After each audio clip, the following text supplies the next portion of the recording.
Vous avez compris le but du jeu de cette dernière session qui tiendra 1 heure et puis on pourra prolonger à notre habitude avec des liquides de différentes couleurs. Voilà, donc en fait, le but c'est que je ne parle pas trop. Peut-être Nathalie veut dire un mot pour introduire, non ? Non, je pense que c'est clair le principe. Voilà, donc le principe c'est qu'est-ce qu'on doit faire ? Voilà, comment faire avancer ce que nous comprenons des idées libérales et puis surtout ce que les autres comprennent des idées libérales. Quels sont les thèmes peut-être qu'on n'a pas abordés, qu'il faudrait aborder, les thèmes qui bloquent nos contemporains, comment vous voyez la chose quoi, globalement. Donc je ne parle pas trop parce que le but c'est d'avoir votre angle, votre perspective. Alors ça serait bien que ça tourne, qu'il y ait pas, donc faites attention de ne pas faire une conférence. Et puis si ça peut tourner même dans une discussion et un dialogue, c'est une très bonne chose. On va peut-être faire tourner ce micro, j'ai cru comprendre que c'est le seul micro qui fonctionnait bien. Donc voilà. Qui veut marquer? Who wants to start? Allez. Lisa. Je ne sais toujours pas où il faut parler, ça marche là? À peu près. Oui. Je pense qu'il faudrait proposer, comme Olivier d'ailleurs, c'est pas mon idée, c'est son idée, j'imagine qu'au pluriel on dit des vadémécas, donc au singulier un vadémécum par thème clé de la campagne, d'une campagne électorale par exemple, je sais pas, un vadémécum sur l'éducation, un vadémécum sur la fiscalité des entreprises, peu importe, tous les sujets. De manière à pouvoir évangéliser tous les candidats qui sont susceptibles de porter des idées libérales. Donc évidemment, plutôt les candidats de droite, mais moi je suis assez d'accord pour dire que le libéralisme, c'est pas forcément de droite. Donc on peut parler à tout le monde. Si c'est bien fichu, si c'est étayé par des faits, si c'est pas trop long, si c'est beau à voir, je pense que ça peut plaire aux gens d'avoir des arguments dans la poche. Voilà. Je passe le micro à qui le veut. On peut poursuivre un peu sur cette idée. Est-ce qu'il y en a qui veulent compléter Peut-être pour parler de cette idée, c'est une idée que j'avais proposée à la LEPS à l'époque, qui était de faire d'ailleurs, j'ai peut-être ici même l'exemple de ce que j'avais fait pour Microsoft il y a fort longtemps, et donc qui était un petit... c'est l'entreprise cherchait à unifier la parole de ce qu'ils appelaient leurs speakers, c'est-à-dire les gens qui ont le droit de parler au nom de Microsoft à la radio ou à la télévision, et c'était concernant les TPE, tout ce qui est toute petite entreprise et jusqu'au PME, quoi. Comme ils sortaient tous des chiffres différents, qui n'avaient rien à voir les uns avec les autres, parce que leurs sources étaient variées, ils voulaient unifier un petit peu ça pour que au moins tous les gens qui parlent au nom de Microsoft donnent les mêmes chiffres et donnent les mêmes choses. Et donc je leur ai proposé ce format qui a été retravaillé énormément par Microsoft, mais peu importe, mais qui les intéressait. Et moi, j'ai déjà proposé plusieurs fois à la LEPS de faire ou à l'IREF, ou peu importe, de faire ce travail-là avec des chiffres qui soient présentés et qui soient orientés, c'est-à-dire qu'on dise, par exemple, le célèbre rapport entre l'endettement et le PIB. Normalement, on mesure un endettement par rapport à un budget, pas par rapport à un chiffre qui vient d'ailleurs, le PIB. Et puis même ce rapport-là, on sait qu'on utilise pour les comparaisons internationales, on utilise toujours tous le même chiffre, enfin tous les pays utilisent le même chiffre, mais un calcul plus précis serait de retirer, de retrancher les échanges interadministratifs du PIB avant de rapporter ce total à la dépense publique. Et à ce moment-là, on n'arrive pas à 57%, mais plutôt à 70% et compagnie. Mais finalement, c'est une photographie inexacte, comme souvent avec ces grands agrégats, mais plus exacte en tout cas que celle qu'on a aujourd'hui. Et le fait de rassembler tous ces chiffres dans un vadémécum et de le proposer à tous les journalistes, alors évidemment, les journalistes très à gauche, ça les intéressera peut-être pas, mais en tout cas, il y a beaucoup de gens encore honnêtes, en tout cas même un faible pourcentage, mais néanmoins, qui pourraient être intéressés par ces chiffres. Et je vous dis, à chaque fois, au-dessus de chaque chiffre, une petite phrase peut essayer d'orienter le regard, on va dire, on n'a aucune raison de mentir, orienter le regard pour les amener à comprendre à quel degré de socialisme nous sommes parvenus. Je vais peut-être juste réagir sur la chose. Alors, je pense qu'il faut le faire. Je pense que... Alors, ça a été fait dans le passé. Moi, je me rappelle... je ne sais pas comment ça a été fait, mais un Interthink Tank qui avait à l'époque Contribuable, ça devait être il y a 6 ou 7 ans. Moi, j'avais fait une fiche et il y avait comme ça une quinzaine de fiches sur la réforme de la fiscalité des entreprises, etc. Ça doit toujours être en ligne quelque part. Il faudrait que je le retrouve. Mais effectivement, c'était au niveau visuel, si tu veux, ça a déjà vieilli, quoi. C'était à chaque fois 2 pages. Il n'y avait pas de chiffres en tête. Donc, faire quelque chose qui présente les positions libérales sur ces thématiques, comme tu dis, je crois qu'il faut à tout prix le faire. Alors, je ne sais pas comment ça va s'organiser, si ça sera un think tank ou si ça sera une collaboration entre think tanks. Je sais pas, une fiche retraite, une fiche énergie, une fiche... voilà. Mais alors, j'ai envie de dire yes, but, parce que...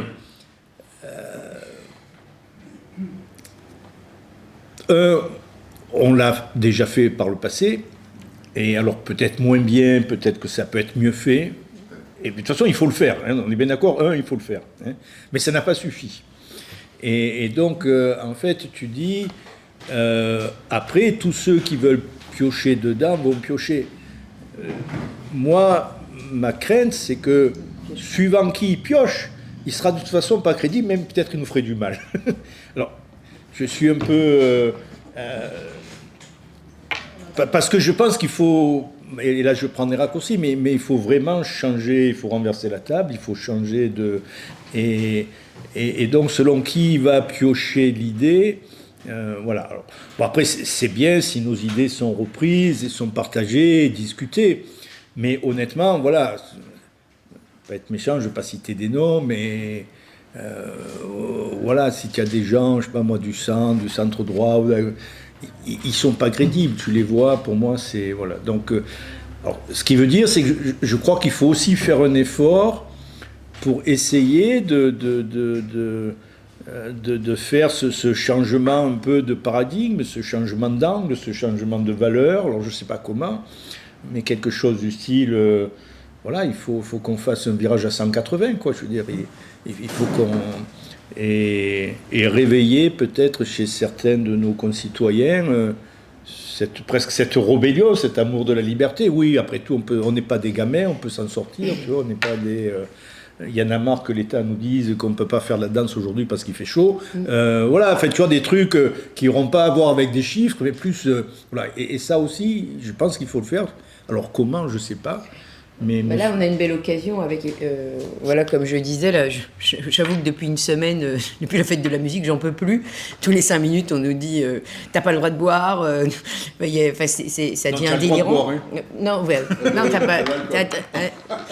Oui, alors, t'as pas le droit de boire de l'alcool, mais par contre, on te balance 50 000 messages par jour des RH de ton entreprise pour être sûr que t'as bu ton verre d'eau et on va presque te dire comment d'ailleurs tu dois ouvrir le robinet. Enfin, je veux dire, ça atteint quand même des proportions assez élevé.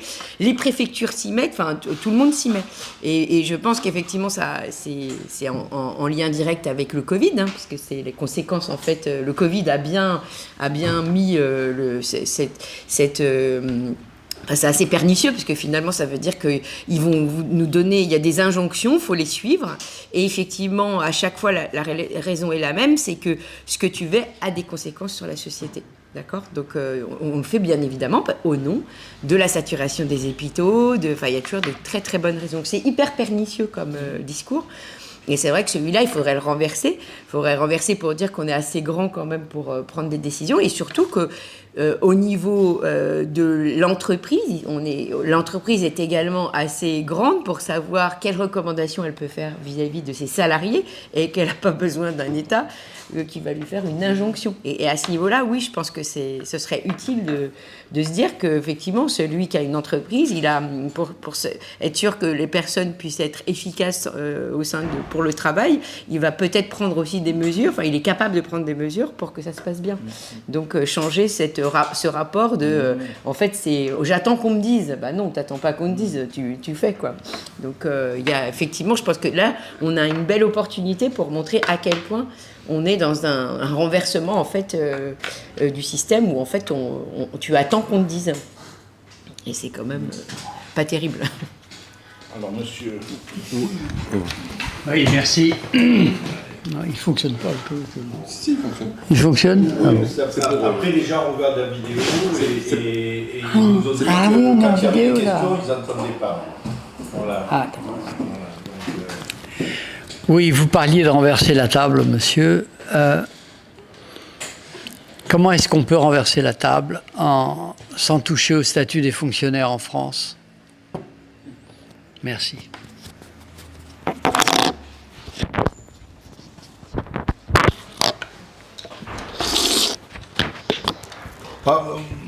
Moi, je crois que c'est les questions de stratégie. On a fait le choix en France on a fait plusieurs choix. D'abord, on a fait le choix de confier plein de choses à l'État, donc ça veut dire plein de fonctionnaires. Ça, c'est les choix répétitifs qu'on a fait depuis 50 ans maintenant. Si vous confiez des missions à l'État, il va embaucher des gens pour le faire. Bon. Et on a fait aussi le choix de donner un statut particulier à ces fonctionnaires, parce que, voilà, la continuité du service public. Donc c'est sûr que cette situation aujourd'hui, tant au niveau du nombre de fonctionnaires, qui une fois encore est en grande partie lié au nombre incroyable de missions qu'on a confiées à l'État, et le statut des fonctionnaires, sont des choses sur lesquelles il faut revenir. Donc je suis d'accord avec vous sur ce point. Alors après, je crois que c'est un peu toujours pareil. Est-ce que la bonne stratégie, ça consiste simplement à dire, il faut réformer le statut des fonctionnaires ou il faut diminuer les fonctionnaires? Moi, je serais plutôt partant de dire, et ça va arriver à ça, c'est il faut réduire les missions qu'on a confiées à l'État. Il faut rendre aux adultes que nous sommes les choses que l'on peut assumer et probablement mieux que l'État. Et donc, de facto, ça va réduire le nombre de fonctionnaires, parce que tant qu'on garde les mêmes missions pour l'État, et deux, dans les missions qu'on continue à lui confier, il faut qu'il soit plus efficace, et ça, probablement, ça passera par une réforme du statut. Il faut que ces gens soient mieux payés, qu'ils aient plus de progressivité, probablement, dans leur carrière. Donc, vous voyez ce que je veux dire, globalement, mais je suis d'accord avec le constat. Et évidemment, il faut revenir sur ce statut des fonctionnaires et sur le nombre de fonctionnaires. La question, c'est comment on va y parvenir. Et en plus, comment avoir un discours entendable, parce que malheureusement, aujourd'hui, j'en fais partie de cette grande famille des fonctionnaires, mais entre eux et leur famille, c'est la moitié des électeurs, quoi. Donc si vous entrez en disant les fonctionnaires sont tous des parasites, on ne va pas y arriver. Ça va pas le faire. Alors après, il y a un moment, parce que Milei, mais tu sais plus que moi, il a beaucoup taillé dans une certaine administration. En fait, il a surtout enlevé les contrats qui étaient temporaires au départ. Voilà. Il a commencé par le plus facile. Voilà. Et ensuite, comme il y a certaines missions de l'État qu'il a supprimées, de fait... c'est retirer les missions à l'État, et de fait, ça produit. En fait, c'est comme ça que c'est le plus facile, c'est on modifie les contrats on arrête les contrats qui étaient temporaires, donc il les a pas renouvelés. Et puis deuxième volet, il y a des missions de l'État qu'il a supprimées, et par conséquent, ceux-là, on n'avait plus de contrat. Donc c'est plus facile effectivement quand on commence comme ça. Dans la conférence précédente de François, il a dit que, et j'ai trouvé ça très juste, il fallait montrer que le libéralisme, c'était pour les pauvres. C'est le discours de la gauche, c'est on lutte contre les inégalités, ce qui signifierait que les autres ne le font pas. Et nous, on a toujours cette image d'être du côté des patrons, des riches, etc. Or, il y a quelqu'un qui fait ça très bien aujourd'hui, c'est Alexandre Jardin, avec les gueux, exactement, qui s'est même approprié un mot qui au départ est très péjoratif pour en faire quelque chose, un étendard, au contraire, très positif, en partant du problème des zones à faible émission.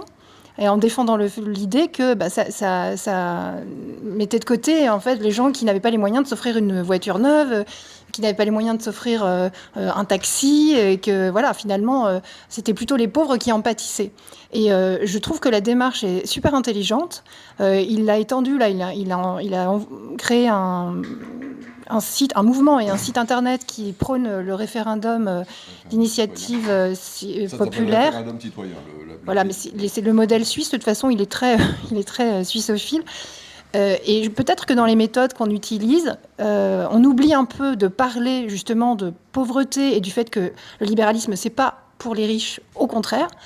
Et on oublie un peu d'aller sur un terrain un peu plus populaire, disons, comme ça, par Internet, je sais pas, en utilisant des écrivains connus, des gens qui ont une image finalement assez je veux dire, il n'est pas clivant, Alexandre Jardin. C'est surtout un auteur de livres, de films. C'est un gars sympa, qui n'a pas du tout un discours technique, d'ailleurs, qui n'a pas un discours économique, en fait. Voilà, c'est tout. Je vais faire de la pub pour Génération Libre, mais on vient de sortir un rapport sur le DPE, justement, qui va dans ce sens-là, où on montre pareil qu'en fait, ils pénalisent évidemment les gens qui ont pu s'acheter des petites maisons qui n'étaient pas les mieux isolées, et du coup, c'est eux qui pâtissent de ça. Et là, c'est pareil, on a essayé d'aller dans ce même sens, de montrer qu'en fait, cette réglementation, elle pénalise en fait les gens qui n'ont pas beaucoup, justement, de patrimoine, ou le peu de patrimoine qu'ils ont. Et bien, en fait, ils se retrouvent déclassés et ils sont beaucoup plus atteints que les autres. Ça ne se démontre pas dans d'autres domaines. Oui, la réglementation met en péril les petites entreprises. Exactement, oui.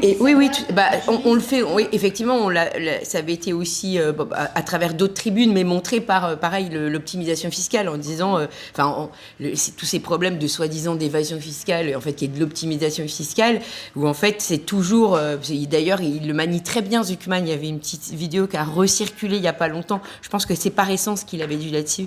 Alors évidemment, il parle d'évasion fiscale des multinationales qui ne payent pas d'impôts. Et en fait, il utilise cette rhétorique pour bien manipuler les gens.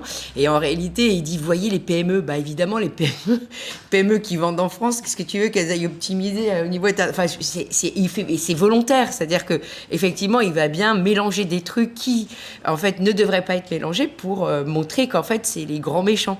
Et on avait essayé de remettre de l'ordre dedans en disant, bah oui, le problème, c'est qu'en France, quand on est dans le système dans lequel on est, on compose avec, et les petites entreprises, effectivement, sont obligées de se conformer et donc ont plus de difficultés que par rapport à d'autres.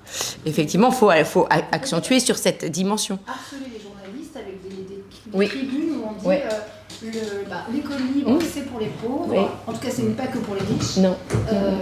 La surfiscalisation pénalise les petites entreprises, etc. Et vraiment insister sur le fait qu'on est aussi dans la lutte contre les inégalités. Non, mais complètement. C'est une dimension qui est importante. Ouais, en France, ça fait longtemps que j'ai plus regardé les chiffres, puis c'est des chiffres probablement très biaisés, mais la plus grosse fraude fiscale en France, c'est de loin, c'est la fraude à la TVA. Ah oui, enfin, la fraude détectée. Soyons bien clairs. Oui. Bon, et ça ne vient pas en général des grandes entreprises, la fraude à la TVA. Bon, il y a... Oui, mais il compte là-dedans même le café que la personne prend mais pour dire que tout le monde est étouffé par les impôts et que tout le monde fait comme il peut et malheureusement parfois c'est... Pareil, la smicatisation des salaires, elle fait partie de ce discours. C'est-à-dire que la réglementation, c'est pareil, moi j'avais écrit une petite tribune récemment par rapport à ça. La smicatisation, c'est même pire que ça, parce que c'est parce qu'il y a un SMIC qu'en fait on s'est dit c'était pas bien pour éventuellement ceux qui entrent sur le marché du travail qui sont pas à ce niveau-là de productivité, enfin en tout cas de contribution à la valeur du travail. Donc on a allégé les charges, mais en allégeant les charges, comme on a fait un allègement dégressif, en fait on a pénalisé l'augmentation de ceux qui devraient être plus haut que le SMIC. Donc en fait ceux qui devraient être plus haut que le SMIC se retrouvent au SMIC. Donc je pense que là, encore une fois, c'est une démonstration on est en train de pourrir la vie de ceux qui sont coincés dans le bas de l'échelle. En fait, on empêche qu'ils soient au-dessus. Ceux qui sont évidemment éduqués, qui ont un travail largement au-dessus, eux ne sont pas du tout pénalisés par ce phénomène. Enfin, beaucoup moins en tout cas. Bien évidemment que chez nous, elle est comprimée, l'échelle des salaires, on est bien d'accord. Mais ce que je veux dire, c'est que ce phénomène, il est quand même très pénalisant pour quelqu'un qui, normalement, aurait dû progresser et qui ne peut pas progresser. Parce que c'est pas que l'entreprise veut pas, mais ça coûte 5 fois plus cher à l'entreprise de le faire sortir de cette zone-là que de le maintenir au SMIC. C'est quand même hallucinant, bien sûr. Alors, elle est d'une grande modestie, mais je crois que tu avais interviewé Alexandre Jardin, non ? Il doit y avoir une... Non, c'est Lisa qui... C'est Lisa qui a interviewé. Voilà, je me souviens avoir vu, et qui est disponible sur le site IREF, je suppose. Voilà, donc il faut faire un peu de la... Sur la chaîne YouTube. Parce que je l'ai vu, vous aussi. L'idée libérale, alors que lui-même n'est pas très, au départ, politique. On fait passer. Il sera mon invité à la radio le 8 juillet. Ah, finalement, oui. Avec 4 semaines de retard. Ça parlera du tribunal et de Marine Le Pen le 8 juillet. Parce que le tribunal, c'est la veille. On parlera d'autre chose. Attends, mais ça va faire de l'ombre, c'est ça que je veux dire. Oui, sur le SMIC, bon, il y a le fait qu'aussi que le SMIC augmente plus vite que le reste à cause de multiples indexations et que les chaînes se resserrent. Mais si je me mets dans la peau d'un politicien, c'est plus facile d'aller à la télé. Regardez, je vous ai donné tant pour le SMIC. Enfin, on est dans la com. Ce que je veux dire. Il faudrait pilonner sur ces thèmes-là en les mettant les uns à côté des autres. Alors le problème, il y a un double problème qui a été évoqué. D'abord, l'histoire du statut des fonctionnaires. Bon, effectivement, s'il y a 5,7 millions et assimilés, quand on prend les entreprises publiques, etc., avec les familles, ça fait, on multiplie par 3 à la louche. Bon. Politiquement, moi j'avais été interviewé quand j'étais à Londres sur ce truc-là par des Anglais qui ne comprenaient rien, quand il y avait une bonne femme le soir, place de l'Opéra, qui était interviewée et qui disait « Ah oui, mais ils font grève pour nous ». La bonne femme c'est pas la BBC, c'était Bloomberg, je ne sais plus. Mais pourquoi ? Il y a les familles, voilà. Et donc, il y a l'histoire du statut de la fonction publique. Il y a aussi les fonctionnaires qui sont à l'Assemblée nationale. Et les gars ne vont pas se tirer dans les pattes en faisant sauter le statut. Donc, il faut faire de la clause, comme on avait fait dans la privatisation d'Orange, la clause du grand-père, n'est-ce pas voilà. Donc, et enfin, en ce qui concerne les statistiques dont tu parlais, il y a un autre sujet, c'est on parle de la division des droites, n'est-ce pas ? Il y a aussi la division des... Alors, parce que moi, je prends FIPECO, ECAL, IFRAP, contribuables associés, l'ISNAR, ça en fait des gens qui sont sur le marché. Et qui va piocher là-dedans à l'heure actuelle ? Ceux qui sont, non pas libéraux, mais peut-être les moins éloignés, qui sont le duo Ciotti-Maréchal, et le reste, je ne sais pas. Retailleau, oui. Oui, mais il est maqué avec la présidente de la région Île-de-France, Madame. Et Sarah Knafo, non Sarah Knafo voilà. Non, Sarah Knafo, ils sont assez étatistes chez Zemmour. Oui. Ils sont assez étatistes. Knafo, il n'est pas avec Retailleau. Non, oui, mais ce que je veux dire. Elle est contre. Ah oui, Elle est plus libérale que elle a un discours très anti-norme, elle a un discours très anti-fiscal, mais il y a un relent d'étatisme quelque part, disons. Elle est quand même énarque, hein. Ça marque. Tout le monde a bossé pour l'État, un autre Moi j'aurais aimé insister sur la nécessité, probablement maintenant, d'orienter les démarches vers le plus grand pragmatisme pour que les idées soient utilisables par les politiques, par les décisionnaires, mais aussi compréhensibles par la masse de l'électorat, fonctionnaire ou pas d'ailleurs. Et pour arriver à ce genre de niveau de persuasion, on parlait de rhétorique avec François tout à l'heure, la sémantique est essentielle, le choix des mots. Il faut tirer dans la même direction. Il faut s'accorder sur des mots qui deviennent des mots rituels, je dirais, des mots qui s'imposent. Comme la gauche sait le faire, les marxistes ont très bien utilisé ces outils avec Gramsci. Il faut absolument utiliser ces outils à notre profit maintenant parce qu'on a tout le corpus académique qui soutient le sérieux des arguments. Mais ces arguments sont trop compliqués souvent pour les politiciens qui ne sauront pas les expliquer aux électeurs. Ça sera contre-productif pour eux, donc ils vont laisser de côté. Eux, ça ne les intéresse pas de perdre des votes ou bien de rester dans le flou. Et les électeurs eux-mêmes ne vont pas forcément percuter, ils ne vont pas forcément comprendre l'intérêt des choses. Il n'y aura pas un mot simple à reprendre à la machine à café avec ses copains de l'atelier, etc. Donc c'est tout simple, mais c'est un effort. Oui, c'est un effort qui doit être collectif parce que dans les différentes tendances du libéralisme, tout le monde n'est pas forcément d'accord sur tel ou tel terme. Hein. Donc voilà, pour marteler dans les médias au sens large, il faut avoir un marteau et que tout le monde ait le même marteau, quoi. Appuyer sur le même clou. Il faut des trucs concrets parce que dette, déficit, les gens ne savent pas la différence. Il ne faut pas parler de ces trucs-là. Il faut parler de faire payer les riches, c'est un très bon exemple. Ouais. Ou alors utiliser des images très simples que tout le monde comprend. Utiliser de l'humour. La dette, ça fait tellement longtemps qu'elle est là que les gens s'en foutent. Moi, une fois encore, c'est quelque chose que j'ai appris récemment, mais c'est la technique du oui mais. Hein. Donc, quand il y a quelqu'un qui te dit, par exemple, tu peux pas vivre avec le SMIC aujourd'hui en France. Oui, mais la solution, c'est pas forcément dans l'augmentation du SMIC, c'est d'essayer de voir pourquoi, avec 2000 balles par mois, tu n'arrives pas à vivre. Peut-être qu'il faudrait regarder le marché du logement et voir pourquoi le loyer coûte plus cher en France, enfin la dépense sur logement coûte plus cher en France qu'ailleurs. Regarder, je crois, et ça c'est important, c'est-à-dire que souvent les gens au départ, on est d'accord avec eux sur le constat. Hein. C'est vrai qu'aujourd'hui c'est difficile à vivre avec le SMIC, quoi. Je veux dire.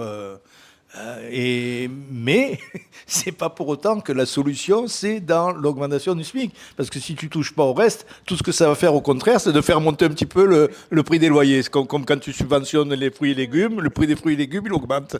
Voilà, c'est des trucs. Moi, il y a quelque chose que j'ai fait circuler un peu parmi les collègues d'IREF Academy, mais il y avait un papier d'un Américain qui s'appelle Todd Zivicki qui racontait un peu ce qui s'est passé aux États-Unis dans les années 70-80, ce qui va donner Reagan. Hein. Et dans le papier, il dit quelque chose de très intéressant. En fait, il dit qu'il y a eu aux États-Unis la coalition de deux courants, une coalition un peu imprévisible. D'un côté, les gens genre école de Chicago, donc les Stigler et autres qui disaient, regardez, la réglementation, c'est ça qui fait les loyers élevés, la réglementation du travail, c'est ça qui fait le chômage, etc. Mais aussi des gens des démocrates, hein, des gens, on va dire, de gauche, comment il s'appelait l'autre, Ralph Nader, c'est ça qui montrait et qui tournait en ridicule cette bureaucratie croissante, cette bureaucratie étouffante, le fait qu'on arrivait à des paradoxes, qu'au lieu d'aider les gens, en fait, ils se retrouvaient plus pauvres.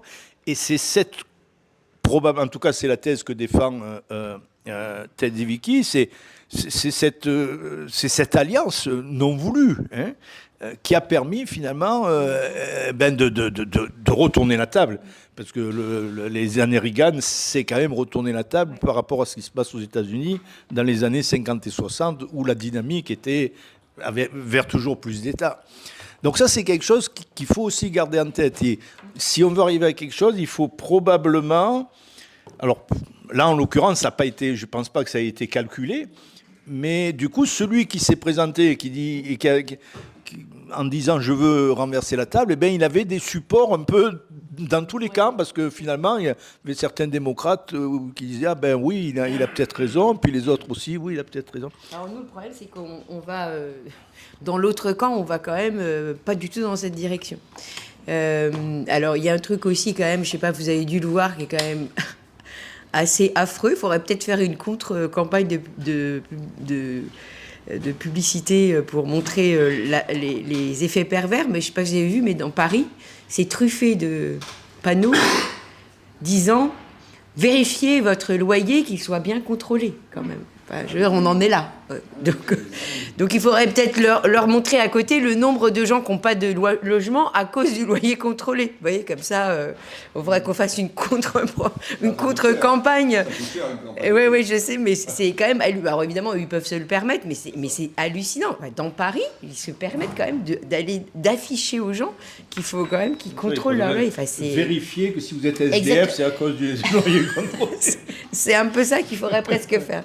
En tout tout cas, voilà. Et effectivement, le cas de Reagan est d'autant plus intéressant. Il y a eu récemment un autre papier dans le Wall Street Journal qui a aussi montré que finalement, l'histoire du déficit de Reagan était en fait à moitié vrai. C'est-à-dire qu'en fait, finalement, c'était pas tant qu'il ait dépensé pour le programme le spatial ou enfin voilà, ça c'est vrai, on peut pas le remettre. Mais c'est également parce qu'avant, il y avait une illusion fiscale. Parce que en fait, les tranches d'impôts n'étaient pas indexées sur l'inflation, ce qui fait qu'avec l'inflation, les gens passait dans des tranches au-dessus. Ce qui fait que la période qui lui a précédé, il y avait en fait beaucoup d'augmentation de la fiscalité des gens qui passaient dans ces tranches, qui masquaient en fait le déficit qui était déjà là. Et donc effectivement, il y a eu plein. Mais c'est vrai que nous, le problème, c'est qu'on n'a pas une bonne conjonction. C'est-à-dire que les gens à gauche, il y a encore eu un article dans Le Monde hier pour aller vers une planification efficace. Donc je veux dire, on va vraiment à l'envers, quoi. Je veux dire, les mecs de gauche, ils se radicalisent, même les moins radicalisés. Donc là, on n'a pas cette conjonction des deux côtés, quoi. C'est un peu ça, le problème. Mais quand je dis quelqu'un de gauche, ça peut être quelqu'un de sensibilité à gauche. Ça peut être un artiste, ça peut être, tu vois, un Coluche, tu vois, un Coluche du 21e siècle, tu vois, pas forcément un élu. J'amène le micro vers le fond au cas où, voilà, tiens, Pierre. En fait, je me demande en fait, dans le discours, je me demande si on est presque trop bienveillant, c'est-à-dire qu'on part du principe que les pauvres, ils n'ont pas compris, on va leur expliquer, on va se défendre, et jamais on attaque, en quelque sorte, leurs idées qui sont, a priori, fausses souvent. Et je me demande s'il ne faudrait pas un peu essayer de comprendre comment ils pensent et leur expliquer, les attaquer comme eux, ils font avec nous. C'est-à-dire, eux, ils ne s'embarrassent pas d'explications, ils nous attaquent tout le temps sur tout. Non, attaquer les idées socialistes, évidemment.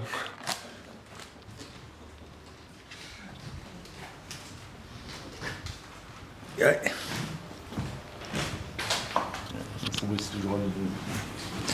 Oui, alors plusieurs choses.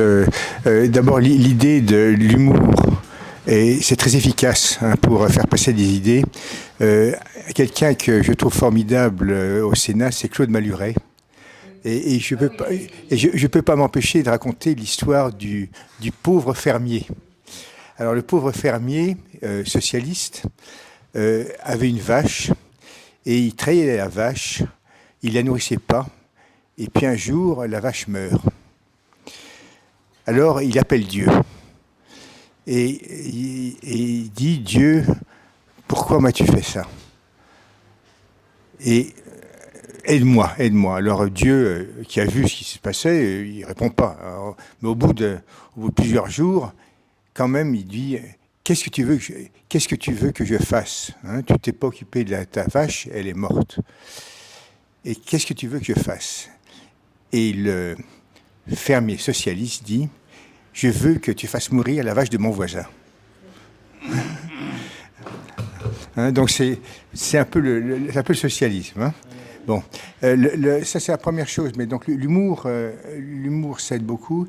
La deuxième chose, c'est que il y a maintenant des applications qui résument en quelques pages des livres importants. Et en fait, nous, on a peut-être des exceptions, on lit des livres, mais les gens les politiques ou les électeurs n'ont pas le temps ou n'ont pas l'habitude.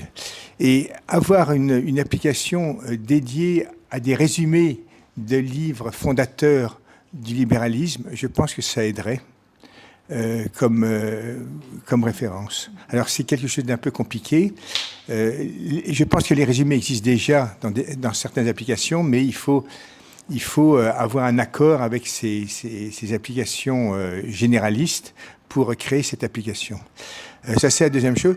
La troisième chose, c'est le niveau moyen de méconnaissance de l'économie en France. Et quand on voit dans les journaux que les journalistes confondent chiffre d'affaires, profit, trésorerie, capital. Enfin, c'est hallucinant. Et ça, ce sont les journalistes. Il devrait y avoir quand même, et c'est pas... Je sais que, je crois que je l'avais dit une fois, mais mon premier cours, quand j'étais à Stanford, à Business School, c'était un cours de comptabilité, et l'exemple, c'était « je suis un vendeur de beignets ».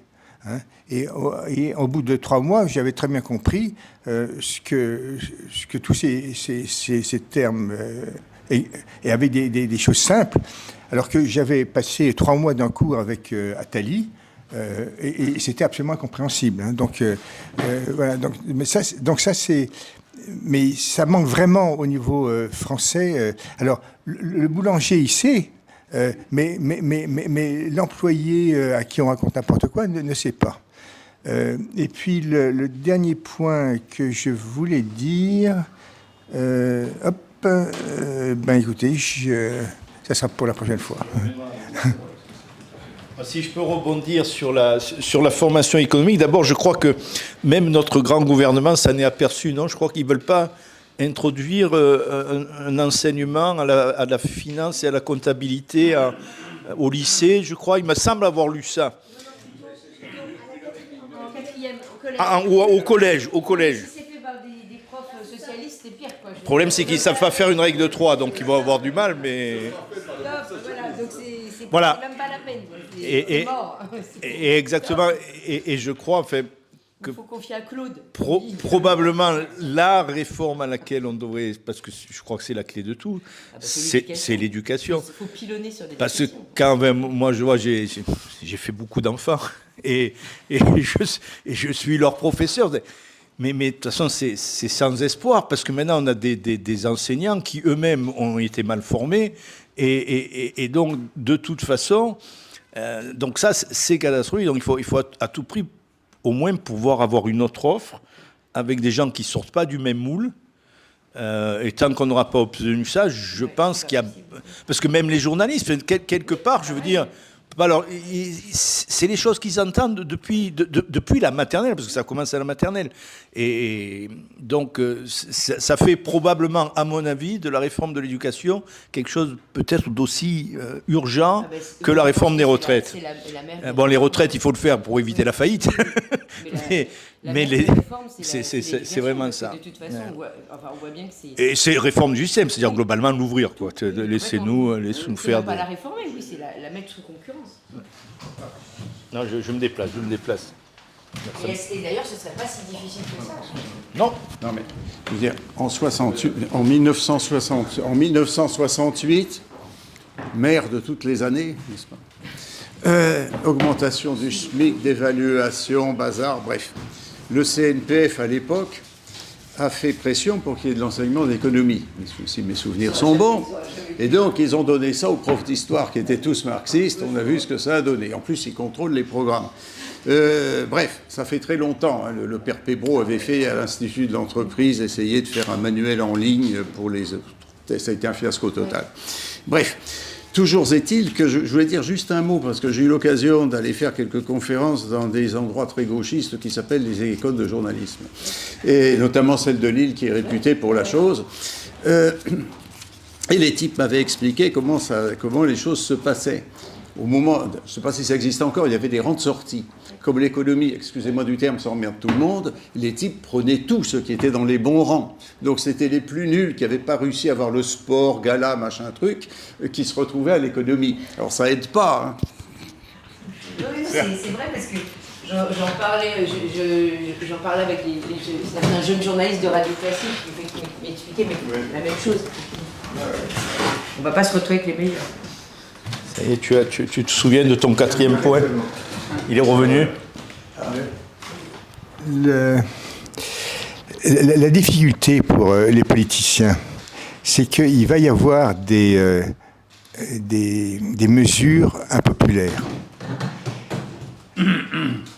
Les politiciens, peut-être honnêtes, mais peut-être aussi, naïfs, vont indiquer ces mesures impopulaires à dire. Et ils ne vont pas être élus. Parce que les gens ne veulent pas entendre qu'ils vont être malheureux, ou qu'ils vont souffrir. La solution qui marchera, c'est premièrement de s'arrêter simplement au principe. Au lieu de dire on va réformer le statut des fonctionnaires, on va dire tout le monde va avoir le même contrat de travail. Et ensuite, ça permet, et ensuite, on peut dire aussi, on va pas décider des mesures maintenant, mais dans les 6 premiers mois, on va faire un audit de la situation. Parce que le gouvernement actuel nous cache des choses. Mais ça évite d'annoncer les mesures impopulaires. La troisième chose, c'est que les réformes, c'est très compliqué à faire. Dans les grandes sociétés, il y a des consultants qui font des fortunes en vendant des missions de business transformation. C'est très, très compliqué. Et au plus la société est grosse, au plus c'est compliqué, et c'est une chose compliquée. Par contre, il y a une chose que l'État français fait très bien, c'est la privatisation. Et la privatisation, ça permet, pour les grandes administrations, de transformer les grands problèmes en petits problèmes. Typiquement, pour les écoles, au lieu de dire on réforme l'éducation, on dit non. D'abord, toute école va devenir un centre de coûts. Un centre de coûts ou de profit. Et ça peut être ou une entreprise privée ou une fondation. Mais la comptabilité sera une comptabilité de société privée. Ça, c'est très facile à faire. Et ensuite, on dit, pour qu'elles aient droit, on isole donc les forces actives, parce que le problème de l'État français, c'est la suradministration. Donc, en faisant ça, mais je prends l'exemple de l'école, mais c'est vrai dans toutes les activités de l'État, les administratifs vont se retrouver sur le carreau. Parce que quand on va faire ces entités, où ces administratifs, ça va être vu très, très facilement, donc ils vont ou pas être pris, ou au premier budget, ils vont être éliminés. Et au niveau du fonctionnement, au lieu d'être directif, il faut revenir à faire confiance aux gens, donc avoir des dirigeants de ces petites entités qui soient vraiment des dirigeants, et par contre faire accréditer, c'est-à-dire qu'on vérifie que ces établissements fonctionnent et fonctionnent suivant des critères. Par exemple, pour l'école, 1, il faut que ça soit propre. 2, il faut qu'il y ait de la sécurité. Et 3, il faut que les études soient de bonne qualité. Et c'est très simple. La mise en concurrence qu'on avait fait. Avec une mise en concurrence. Et aussi, mais après, liberté totale pour recruter. Je ne raconte pas les syndicats comment ils vont.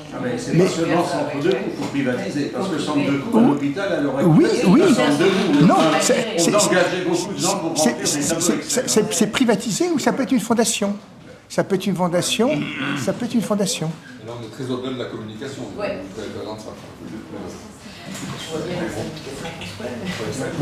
Avec le chèque scolaire pour intéresser les gens. Oui. La liberté. Idéalement, il me semble que ce qu'on préconiserait, ça serait une baisse d'impôts, un chèque scolaire que pour ceux qui ne peuvent pas se payer l'école, et puis pour tout le reste, ça c'est l'idéal. Pour tout le reste, Non, bien sûr, on a le rapport des syndicats qui sont nombreux et puissants, mais ils ne sont pas très représentatifs aujourd'hui. Il y a de moins en moins de professeurs qui adhèrent au syndicat, et il faut parler directement au professeur, parce qu'un professeur à qui on dit demain, tu pourras pourras choisir ta localisation, tu pourras choisir ton affectation, tu pourras candidater dans l'école. Il y a de très nombreux professeurs qui demandent des mutations depuis des années qui ne les obtiennent pas parce que le système est centralisé. Voilà. Tu pourras négocier ton salaire, tu pourras passer dans une entreprise, revenir dans l'éducation si tu veux. Enfin, il y aura des passerelles, tu ne perdras pas tes points, je ne sais pas quoi. En fait, les avantages pour les professeurs sont nombreux. Il faut passer par-dessus les syndicats, il faut parler ou fonder un syndicat libre. Ouais, c'est là que je ne suis pas d'accord tout à fait avec toi, c'est que je pense qu'effectivement, il faut annoncer clairement qu'on va changer les choses, mais il faut le présenter de façon positive, comme dit Lisa. Il faut le présenter pas comme oh là là, faut le présenter comme c'est la solution évidente, ça va vous donner la possibilité d'innover, de réfléchir à votre carrière différemment, etc. Mais si on ne le fait pas, et on n'arrivera pas à convaincre, mais bon, on est en démocratie, hein, ça peut jouer aussi pour nous, hein. Il suffit d'en convaincre 30%. Hein. S'il y en a 30% qui nous suivent, on est bon. Voilà, il y a... Faut pas oublier que les pays qui ont fait des réformes vraiment radicales sont souvent des pays qui étaient acculés. Donc effectivement, il n'y avait plus la question du public choice, de faire plaisir, voilà, où je vais faire plaisir à mon électorat. Enfin là, ils faisaient plaisir à l'électorat parce qu'ils étaient sous contrainte, hein, sur la Nouvelle-Zélande, l'Angleterre à l'époque, enfin même les États-Unis. Et c'était souvent des gens, effectivement, des gouvernements de gauche. Alors bon, pas pour Thatcher et Reagan, mais ce que je veux dire, c'est que il n'y avait plus, enfin cette question effectivement délicate de je vais pas faire plaisir à mon électorat, donc je vais pas le faire.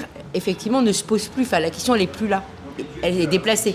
Tu as un scapegoat. C'est pas moi, oui, exactement. C'est tout comme on a fait en France quand en 83, on a choisi l'autre voie aussi. Ça a été le même. Ça procède en fait effectivement de cette même idée. C'est pas moi, c'est l'autre.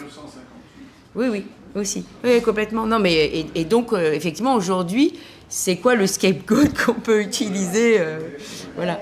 Si l'éducation est la mère des réformes. J'ai eu au téléphone il n'y a pas très longtemps Philippe Nemo qui me proposait d'organiser une espèce de soirée où on aurait invité tous les responsables d'éducation des partis politiques. Et son argument est très, très sensé et très historique. Il m'a raconté le vote, je crois, de la loi Guizot, en m'expliquant que si les réactionnaires de l'époque étaient restés entre eux, elle serait jamais passée cette loi. C'est une loi sur la liberté scolaire, en fait, sur le fait que chacun peut ouvrir une école pour pouvoir fournir des écoles dans les plus petites communes, etc. Et son idée, qui est la même que celle de l'époque, c'est de dire il faut vraiment mettre de notre côté cette idée que l'éducation est la mère des réformes, que ce n'est pas une réforme politique, enfin, c'est pas une réforme politisée, c'est évidemment une réforme politique au sens où ça passe par la politique, mais c'est pas une réforme qui est de gauche ou qui est de droite, c'est la mère des réformes. Et faire venir, alors il me dit sans doute que les gens de LFI ne viendraient pas, mais il faut les inviter quand même, et faire venir le plus de gens possible de tous les partis politiques et les convaincre que voilà, la liberté scolaire, c'est pas c'est pas un combat de droite contre la gauche ou du privé contre le public, c'est pas une guerre, c'est l'ouverture à tous de la liberté, y compris celle de rester dans le public si on veut, y compris parce que moi je suis contre le fait qu'on privatise d'office. Je suis pour le fait que les écoles publiques soient mises en concurrence, mais une vraie concurrence, c'est-à-dire avec le même système de financement pour les unes et pour les autres, et après que le meilleur gagne. Et il y a sans doute un grand nombre d'écoles publiques qui se remettront à mieux fonctionner. C'est déjà le cas, en fait, à Aix-en-Provence, par exemple. Il y a plusieurs écoles privées qui se sont créées dans les 15 dernières années sur une petite colline qui est finalement assez loin d'Aix. Donc les gens, quand même, prennent leur voiture pour emmener leurs enfants là-bas. C'est un coût, c'est du temps, etc. Et le fait que ces écoles aient capté un certain nombre d'élèves des écoles publiques d'Aix-en-Provence a fait que les écoles publiques d'Aix-en-Provence ont fait des réformes, on finit par former mieux leurs professeurs, être plus exigeants avec eux, etc. Et certains élèves sont retournés dans le public. Donc en fait, c'est pas une guerre, c'est juste qu'on veut que tout le monde, c'est le contraire de l'histoire de la vache, on veut que tout le monde aille mieux. Et il faut présenter ça comme ça, surtout pas comme on veut privatiser tout, ou on veut virer les fonctionnaires, ou on veut, je sais pas quoi, où c'est la droite qui a raison contre la gauche. De toute façon, il faut déjà aussi remettre le centre de décision au niveau de l'école, parce que ça, on le voit dans la gestion des écoles privées et publiques, c'est ce qui, enfin en tout cas moi qui ai eu des enfants dans les deux, c'est ce qui est en fait le plus étonnant. C'est-à-dire que dans le public, de temps en temps, il y a des très bons chefs d'établissement, mais c'est de temps en temps parce que ça dépend de la personne. ses qualités intrinsèques, alors que dans le privé, il y a quand même un objectif. Ils ont tous les ans, ils vont avoir un programme avec, ils ont une communauté, et là, on voit qu'effectivement, ils sont plus performants malgré les contraintes pour atteindre une certaine résultat, exactement, parce que les gens peuvent partir. Et moi, je suis comme toi, c'est pas tellement que ce soit privatisé, mais que c'est vraiment une vraie mise en concurrence qui est importante. Effectivement, avec la carte scolaire, déjà, ça commence mal pour les écoles publiques. Voilà.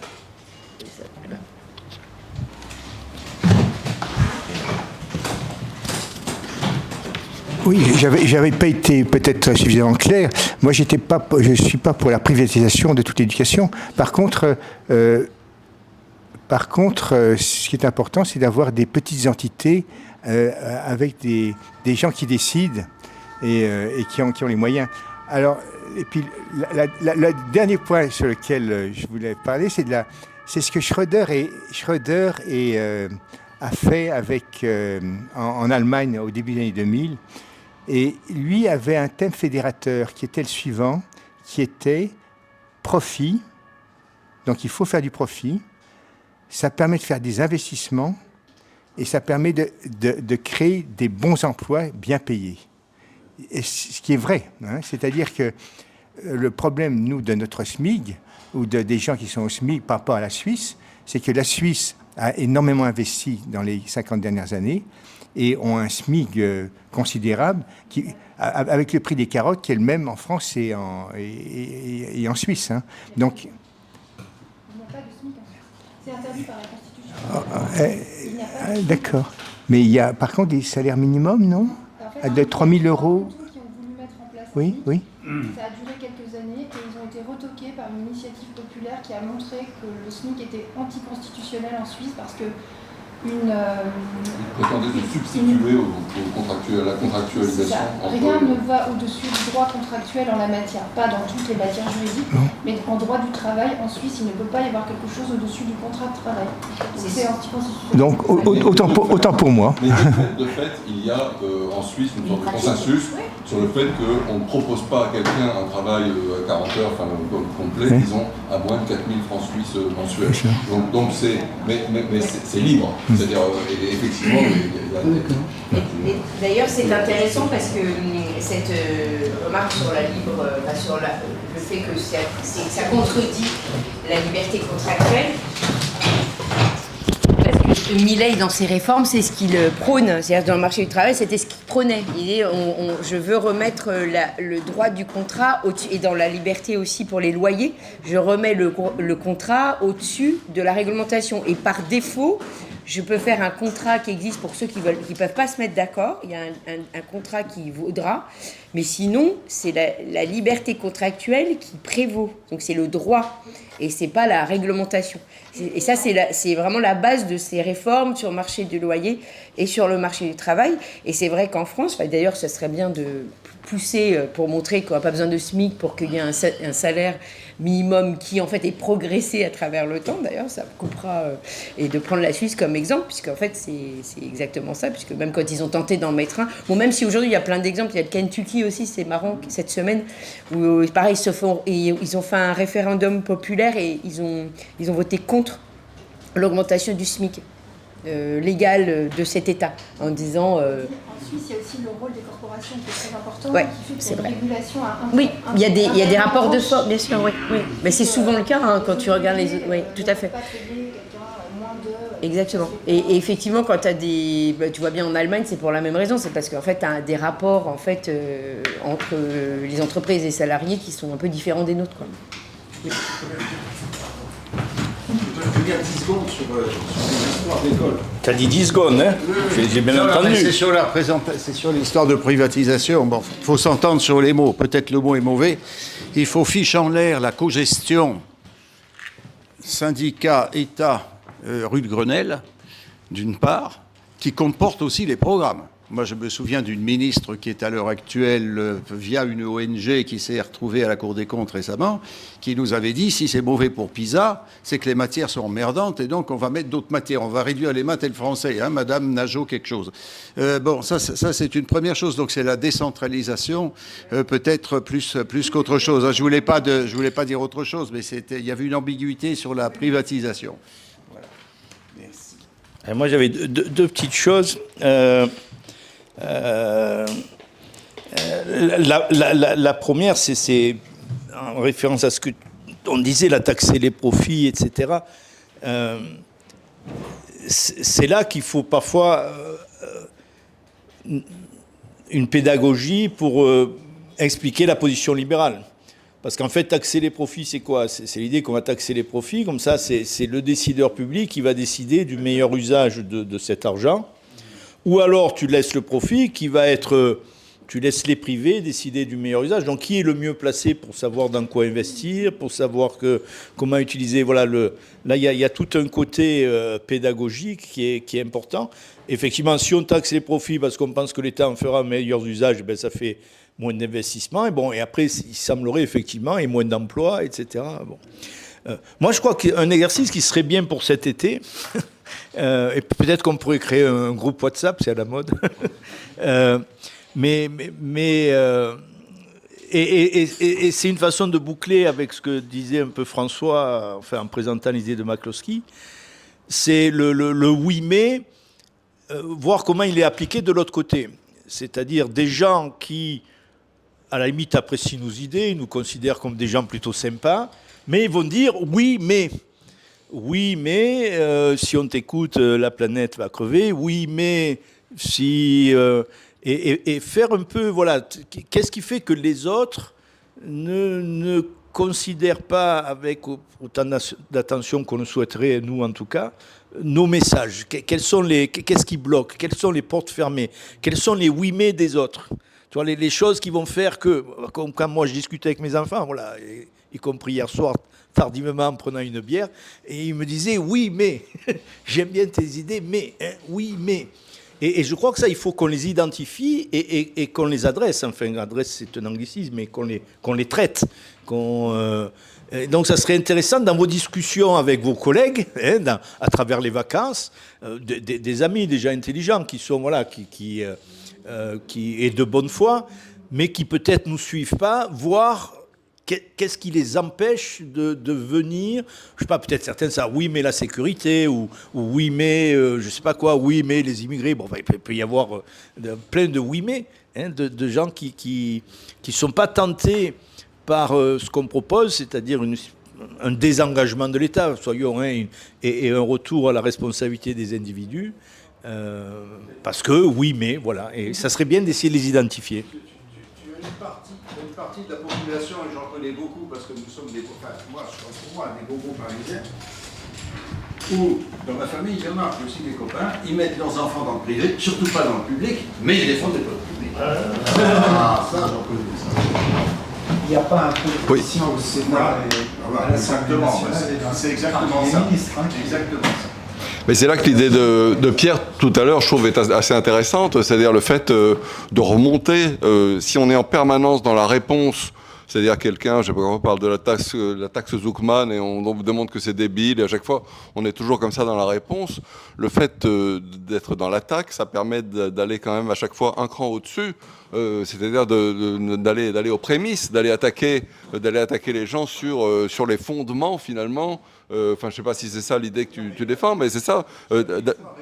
C'est Pierre qui a mille fois raison. Nous, on n'attaque pas. Comme on n'attaque pas, on nous attaque. Il faut à chaque fois se justifier.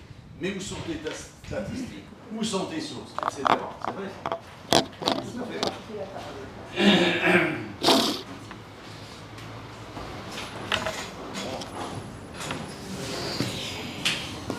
Alors, la suite? Oui, mais... Oui, mais... Si on prenait un verre, c'est ça? C'est ça. Je crois qu'il est 12h30. Voilà, allez, on a...